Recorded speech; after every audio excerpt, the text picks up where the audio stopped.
Everybody, welcome to From Idea to Profit, the Product Pioneer podcast. I'm Tim. I am the co-founder of the IP Resource, and I'm joined by this guy who is John Wiley. I like it, John. I like it. I like that you're here. So I'm excited about I'm really excited about today's conversation. You know, we've been talking a lot lately, for those who have been paying attention, about, the importance of using certain tools, the importance of, having the right people in your corner. And, we're kind of gonna double down on a lot of that today, just because there's a lot that, that is happening that, we feel that, to cut through all the clutter, to cut through all the stuff, that way people can get clear and get the resources that they need. I mean, that's the whole mission of why we created the IP Resource, right, John? Yep, exactly. And so, yeah. And so today, I want to preface this whole conversation today with one thought. So whether you are an e-commerce seller already, or you're a business owner who sells products and services online, the reality is we want to clarify, like,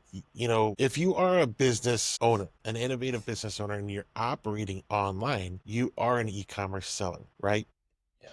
And so so that the whole thing is, so whether you see yourself as an e-commerce person or not, like, because I know a lot of business owners, like, I'm not an e-commerce guy, like, because I don't use Etsy or Amazon or stuff like that. I sell on my own website.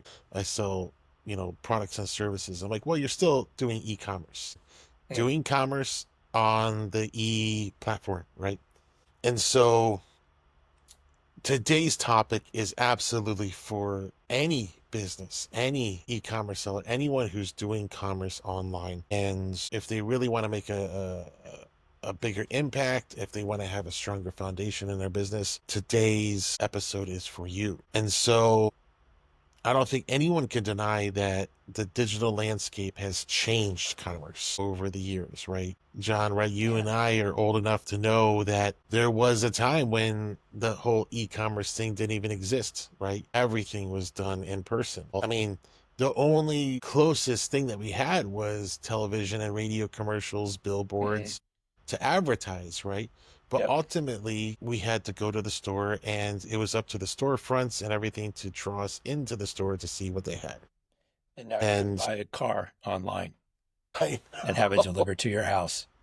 So there's nothing that you can't buy online now. I mean, really, like, your clothing, your shoes, your car, like you said. Don't know if I know anyone personally, but I know that people have done this, like houses, sight unseen. Bought houses sight unseen with cryptocurrencies or Oh, Bitcoin. geez, yeah, right, yeah. Just like it's like the layers just keep going, right? And so, but yeah. So what I want to talk about, what I want to kick this off with today is, just to clarify, like, how do you succeed in today's digital landscape in e-commerce, or with your innovative business doing commerce online? And the first thing that I want to talk about is the fact that a lot of people get caught up with competition, but actually their biggest Achilles heel is their own confusion. And I've been in this game for a long time. Well, I've been an entrepreneur for longer than I've been in intellectual property. So and I am a victim to my own analysis paralysis and overthinking, and confusion is the next guy, right? I think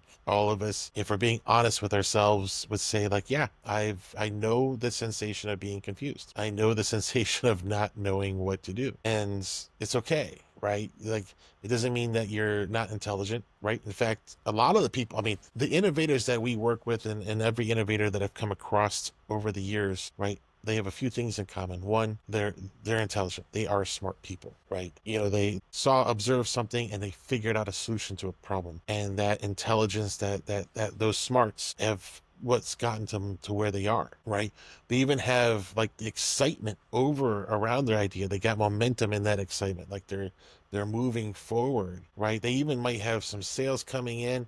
They can see some successes in their business and what's going on, but they missed, they're missing some key elements, right? And they're what I would call the foundation, right? And that is, one, they haven't made sure that everything that's protectable of their business assets is protected. And sometimes, like John, right? If you ever heard the famous idiom like the forest through the trees? Yeah, you can't see the forest through the trees.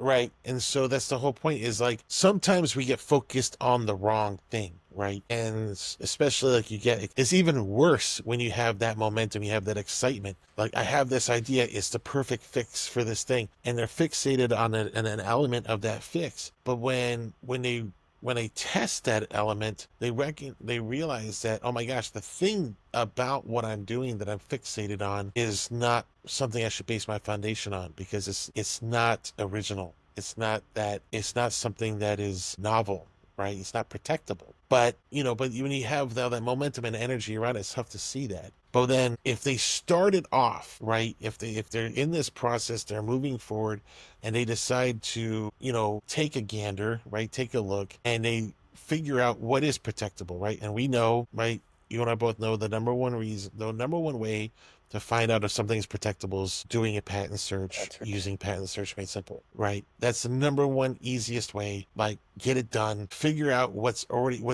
is original about your idea. I guarantee you there's something original about it. It just might not be the thing you think it is. Right? Also, may I add to that too, is like you talk about the competition. So doing that patent search does help you understand your competition, but it does clarify the confusion. It absolutely does. Just like a small detail that could disrupt your whole goals and objectives if you see it's like somebody else is already doing what you're trying to do. Isn't it? Yeah, it's so amazing, right? Because if the problem is valuable enough for someone to pay for a solution, right? Or sorry, is the solution if the problem is big enough that people are going to pay for the solution, I would imagine, and also very high likelihood that other people have come up with solutions to that problem as well. And there's a very good chance there's an overlap to those. But each one of those things was uniquely developed and has something unique and novel about, because it has a different flavor, has a different energy, has a different person's effort in it, which has created something novel. But it might not be the thing like we're talking about. It might not be the thing you think it is. But then all of a sudden you do the search and you do figure out what else is out there, what other people are doing, and then you can hone in on what it is that makes yours unique and novel. And then you double down on that. That becomes part of your identity, becomes part of your brand. Now, talk about foundation, right? Now you can see, I need to protect this brand. This what makes me unique. I want to protect that. I want to build a foundation off of this, right? And so the next thing is like, okay, understanding the difference between a design patent, a utility patent, a trademark, and a copyright, and how to utilize each one to protect my product, protect my brand, protect my business, right? And then, because what we've seen, unfortunately, most people have come to us later after they've gotten the cease and desist calls, or the legal letter rather, or they're the ones who see someone else selling their thing and they want to pursue, and they realize they don't have the power to rights to do so. So as they launched all these things, and they don't know if someone else is able to infringe on them, and they really don't know if they're infringing on anyone else's stuff, right? Just kind of blindly kind of moving forward, and then everything becomes reactionary. And you cannot build a scalable business if you're reactionary. You need to have a solid foundation. One of the best, or I guess the thing is, again, being in this for such a long time, I felt, and actually, sorry, we felt, don't need to take all the thunder, dear, but because the reality is this is a huge, John, I'm going to give you credit right here, right now, because a lot of what I'm about to talk about right now came from your brain, and I want to give you all the credit that's due, right? And that is the concept of our course that we're launching here, the IP for Ecom, is your brainchild. It came out of your noggin, and because you saw a lot of the pitfalls that people who are doing commerce online, what some of the pitfalls they're falling into by not protecting their brand, by not protecting elements of their products, their packaging and business and brand names, etc. And then as we started doing research and we found out all these things about so many of these people opening up e-commerce stores and even selling on their own websites are infringing on other people and being sued and losing everything, and right. And so we've taken all of those precautionary tales and all the understanding and business sense and IP sense that we have and packed it into this course called IP for Ecom. And we're going to be talking a little bit more about that a little bit later. But yeah. It's kind of also akin to something we've talked about before is I'm going to call it the accidental entrepreneur syndrome.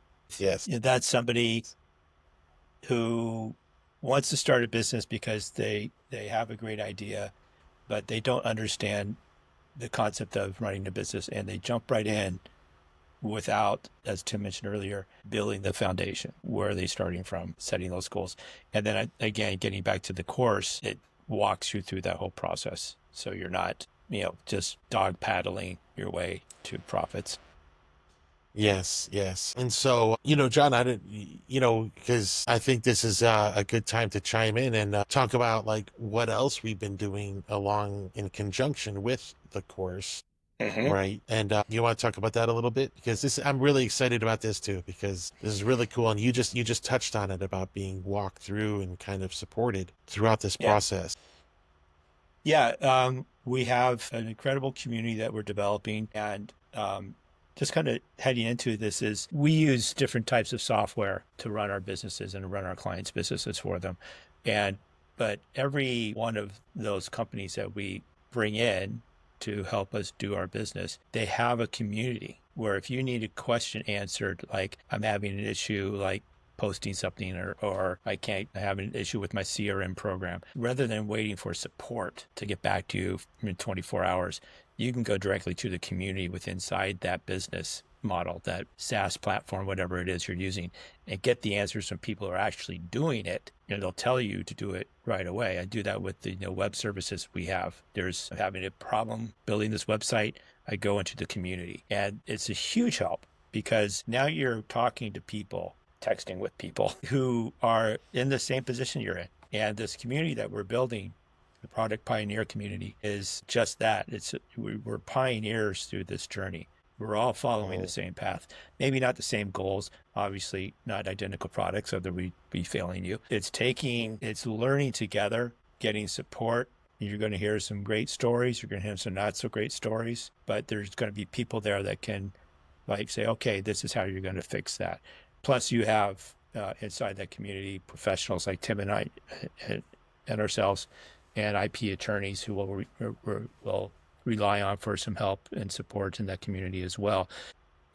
There's a saying, we're kind of throwing all these adages out here, but there's a saying that you can go faster alone, but you can go farther together. Yes, and with probably more definition on with more insight, more focus on where that goal of yours, how you get to that, down that path. So big believers of community. That's why we're establishing this and welcoming you all to join that group. Yes, no, very, very well said. And I think another thing that would be worth mentioning, in case someone out there hasn't figured this out yet, right? I think all of us who have ever tried anything, have been a pioneer in any field, in any arena, right, have found that failure is a greater teacher than success. And so I've always been a great student of failure, of my own, but also with others. And this is why I've always favored communities of pioneers,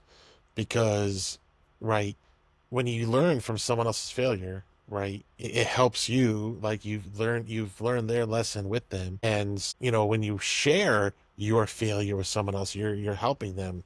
It's that vulnerability. It's not an embarrassing. We don't, it's not about ragging on each other.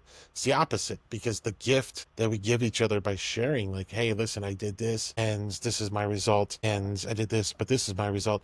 And then when you start putting the pieces together, you realize that, like, oh my gosh, okay, if you had done this, but if you just tweaked this or just did this, it would have had a whole different result. But this is how we learn. I mean, nobody comes out of the box 100% ready to go. Like, some assembly required. And the reality is a lot of assembly required. And so the more feedback and the more input we get into this machine, right? The more the better off we are. And like I said, we started talking today about foundation, and what a better foundation to have than, you know, Yeah. It's in many ways, it's kind of like your own personal focus group. it is. I mean, yeah, like what, better place to, people that are in the same, like you said, I love, you and I have been talking about this for a while, and I love the Yeah. fact that now that we're sharing it with other people, right? Like we're all pioneers. We're all forging ahead, and maybe even in our own categories, but we're all forging ahead together. And, having this camaraderie, the support, the feedback, even the accountability as a Yeah, yeah, that's huge. is very important, right? And it's Mm. it builds a foundation for success. I've never known anyone to reach successes, whatever their milestone of success is. Never seen anyone do it alone. Number one, never seen anyone do it alone. And I've never seen anyone do it without some level of community support, accountability, whether it's a group of two, a group of five, or a group of 2,000, right? Like every single one that has succeeded in a milestone has done it with somebody or somebody's. Yep. That's one last analogy, but it's even like kind of look at these analogies like if your favorite your team, whatever it is, the sports team, and they win the championship, who do they give credit to? The fans. Yeah, absolutely. And that's kind of that you've got your fan base within this community because Hmm. everybody is going to want everybody to succeed Exactly right. and Exactly. fail at the same time, Yeah, but like then I said, like succeeding better. it's you know, uh, it's one of those things. Like I grew up out in the farms. I grew up on a farm. We did cattle and beef cattle and dairy, and you know, it's one of those things where we always had this line where, like, never trust anyone that's never fallen off their horse and gotten back up again. I If love that. someone says, like, because the reality is, like, if someone says, oh yeah, no, I ride horses all the time, I've never been thrown, never fallen off, never had an incident, either you're lying or that's it. There that's that. But the whole thing of, you understand that, like, when you're doing something and you're forging ahead, or like I said, I love this pioneer. I love the word pioneer. It's my favorite word. Also, because I'm into vintage audio. Like, but pioneer is like, but I love, like, the whole thing about a pioneer is the first. Like, there's someone Yeah. that is doing something new, and there's an excitement about doing something new, and um like I said, the energy that's behind it, the what it draws people to, like innovation draws people. And yeah, having a community that celebrates the wins and also celebrates the failures, and together we'll grow stronger and people move forward. But I do want to talk about the next thing, which is very interconnected with all of this. And that is the 4-stage blueprint for what I call e-commerce success. And this, again, going back to how we started this, like, this is for all business. Like, if you own a business, these 4 stages are essential. And coming from my design background, everything's a blueprint. Like, if you don't have a blueprint, if you don't have something that you're working off of, how are you going to know how to build a foundation? How are you going to know how to build and scale your business if you don't have a blueprint? So, but I broke this into 4 stages, and the first stage is discover. And like, we start this off, like, get rid of the confusion and get clear. Get clear on what's protectable. Get clear on what is vulnerable, and what needs to be protected, and what doesn't need to be. There's nothing worse than focusing on, I'm sorry, I should preface this. There's nothing worse in business than to spend time, money, energy, resources, thought into something that doesn't need to be done. But every Mm. business owner does it. Yeah. Right. So once you know what you don't need to do, then you can focus more clearly on what you do need to do. And so get clear on what you do need to do. Next, use patent search made simple. As far as, like, the cost of value analysis on this thing, it's a no-brainer. Like, if you have an original product, original idea, test it against this, get it out there, figure out what is novel about your idea. What is the market saying, like, through the results? of your idea, and then stop wasting time, with focusing on the wrong thing, and start focusing on what needs to be developed and what needs to be protected within your own idea. After you've discovered this, stage 2 is easy. I say not easy, simple, not easy. It's simple, and that is protected. Right. And again, patent pending made simple. Again, I can't sing its praises enough. As far as anyone who is not in a place to hire a patent attorney, which is most startups, just saying, being clear, like money does not grow on trees. You're building the ATM now, right? So until that ATM is running, you need to be smart with your money. And that's why patent pending made simple is such a perfect fit. Gives you the strongest provisional patent application I've ever seen, outside of having a qualified patent attorney draft it for you. And then you can even have a quality patent attorney review it and file it under their registration number, but the tips and the tools that it utilizes, right, to have better claims, to get rid of the unnecessary stuff. Again, get rid of the things that you don't need to focus on. It just makes it that much stronger and that much better. And then once your patent and your product is protected, then you can start looking at your brand, and you can start seeing what needs to be protected there, like with trademarks and copyrights. And you will have a much clearer sense of what those items are and how to leverage and utilize them through the course, the IP for econ. Next, stage 3, we want to talk about building. So if you've discovered, then now you're protected. Now you're going to build, right? You're going to get your foundation done and start building and scaling. First, you did a patent search, now do some market research. Do a lot of market research. Utilize the results of your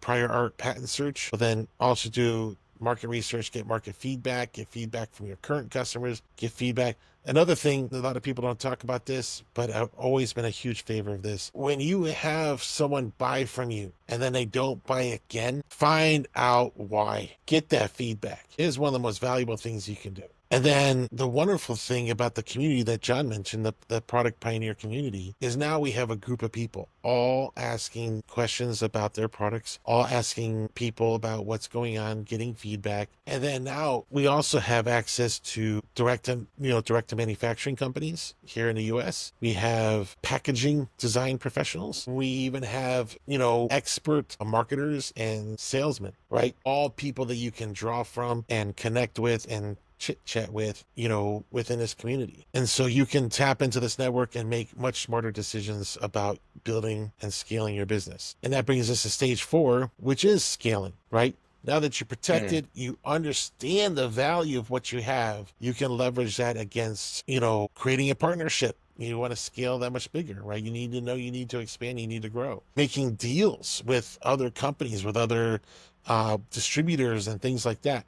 Because you know what you have, you know the value of what you have. And because you've already successfully done this with a product and the brand around that product and the product description, the packaging and everything, then you say, you know what, I have an idea for a second product. You're in that much better position to run through this procedure again, because you've already done it. You've already tested it. You've already tried it. And it works. And so you want to pump out other products, you just follow the same course. And the best thing about it, and the most important thing, and John, I'm sure you can agree as like the marketing guy, right? The biggest part of scaling your business is, right, brand identity and how it relates to your customer base. Do you have a trust with your customers? Do you have loyalty with your customers? And is your brand solid enough to hold up to that trust and that loyalty that you don't have to worry about keeping, like, you don't have to worry, you know what I'm talking about? Like, you don't have to worry about making decisions of how to keep these current customers. And also your current customers become your advocates. Yeah. Right? Yep. Where they're actually selling your products for you. Yep. But all that comes from protecting that brand and having the confidence in that brand. If you have confidence in your brand, that confidence speaks to your clients, and your clients become your advocates, and then spread the word. And and I think I'll just say this real quick, then I'll get off this. But what I've seen happen the most, when people start to have some success, they focus on that building. Like, oh, I'm selling in this area, I'm just going to focus on building up this area, and I'm going to sell, focus on, getting the right the right combination of manufacturing with packaging and, I have the right network to sell from. But then unfortunately, what I've seen is when they do that and they skipped stage one and stage two, like they didn't do the research and they didn't do the protection. All they're doing is flooding a market with a vulnerable product that is susceptible to copycats, and you will lose all your success. And the first thing you lose when a copycat or imitation product hits the market is you lose brand trust, because people don't remember the details, right? People don't remember, like, oh, this is widget A by A1, right? But widget B by B2 comes out and it looks a lot. They don't connect it. They're just going to say, like, listen, I don't like this widget. It feels fragile. It feels, because they use plastic instead of aluminum or whatever, right? The whole point is they, an imitation, a mimic product, a subpar product hit the market, and it's robbing you not only of the money because other people are buying it instead of yours, but the consumers, they follow what's that old line? I'm sorry, I'm losing it now, but like guilty by association. They because this is the product that they dislike, and they see your product, which may be better, but because they had a bad experience with this product, your brand has now suffered the consequences of that. And this is just one example of why or how, if you skip the protection step, you skip the research step, just how detrimental it is to your business, no matter how fast you're growing. And that's all I have to say about that. But actually, no, that's not true. I have a lot more to say about it, but that's all I'm going to, for time's sake, that's all I'm going to say about right now. Those very good points. I'd like to just add one thing to it. Tim, you made a good point about, the reputation, keeping your clients, your consumers happy, and they help you sell your products. But, as a business owner, I know that as much as might not want to feel you should do this, but in the back of your mind, you should be thinking you are the top salesperson of your company. You're not the one picking up dialing for dollars. You're not, running all the campaigns. You have people working for you on that and doing anything. But when it comes right down to it, you have your sales hat on once in a while and get in there and listen to the customers and find out what, they're liking. Again, and I think doing multiple patent searches as your business grows, this is important too, because you never know who's going to sneak in behind you with something similar to what you're doing. Mm-hmm. So, staying on top of the game, being surrounded by people that'll support you, you're just going to go farther a lot quicker. And stronger. Absolutely. John, well said. And you know what? We're going to wrap this up here. I want to just kind of hit some bullet points here real quick, just for everybody. If you listen to this, you listen to everything that we said today and anything stuck, think about this. Just think about the power of having a community that you can talk with professionals, whether they're professionals in the business space, the marketing space, the legal space, intellectual property, having an opportunity to pick people's brain, even have a formal Q&A. We'll have weekly formal Q&As, and also value. There's people's experience to be dropping all the time. The other thing is access to the IP for e-com course. Plus, we got some other courses coming around the corner that I'm super excited about as well. You heard us mention earlier today about Patent Search Made Simple and Patent Pending Made Simple, two very powerful softwares. If you are a member of the Product Pioneers group, you get a substantial discount for any of these tools. And, that's something that we do for our clients. That is because, like what John just said, we think that you should be utilizing this process over and over and over again throughout your business. And why should you have to shell out all this money over and over and again? It's just, these are tools that are very valuable. You join the community, you get a whopping discount off of them. No one can deny the power of camaraderie, community, connection, to make you understand that you're not alone. So when you have a whole community filled with innovators and people who are supporting and encouraging innovators and inventors just like you, can't speak enough about it. So there's a link in the description of this video. If you want more information, you can also visit our website, www.theipresource.com. That's www.theipresource.com. And John. Oh yeah, John. We have a big announcement, and I'll leave it to you to share that with everybody. Yeah, this is going to be good. We're doing a live webinar June 19th, and we're going to have a nice, small, but specific panel of IP experts, specifically IP attorneys who are patent attorneys, which is even more important than just being an IP attorney. They can get you through the whole process. They'll be there to talk about what they're seeing in the market space now. We'll be touching on things and like how AI is impacting your business, positive and maybe some negative ways. And we'll be really diving into more about the offerings that we have that'll really help you excel your business or scale your business in a much more efficient and timely manner. And just with Tim commented on the discounts that as a member of the community that you get on the Patent Search Made Simple and Patent Pending Made Simple solutions. That's a significant discount, but the bigger win is that it's saving you a lot more money than hiring somebody else to do it for you. But you can do it with an attorney, and even the attorney fees are discounted. So it's a great service that's really be beneficial for you in the long term. I would even just add this too. It'll actually save you a lot more money than doing it yourself. Oh yeah, that's better put. Well, a lot of people think like, well, if people say like, oh, if I do it myself, I don't have to spend any money. Well, you'll spend it later, and we'll talk about that more. But you got to pay the piper at some point, and we say pay at the beginning. Time is money. And you go through a course like this, use that software, you're just educating yourself, and it just gets easier as you go. It does. It does. So thank you everybody for joining us. And again, if you have any questions, you have any concerns, want more information, visit us at ipresource.com. Again, link is going to be in the description of this episode. And again, thank you for listening today. Thank you, John, for joining us. Always happy. Yes. All right. And hope everyone has a great day. Thanks, Tim, for your guidance. Great job. My pleasure.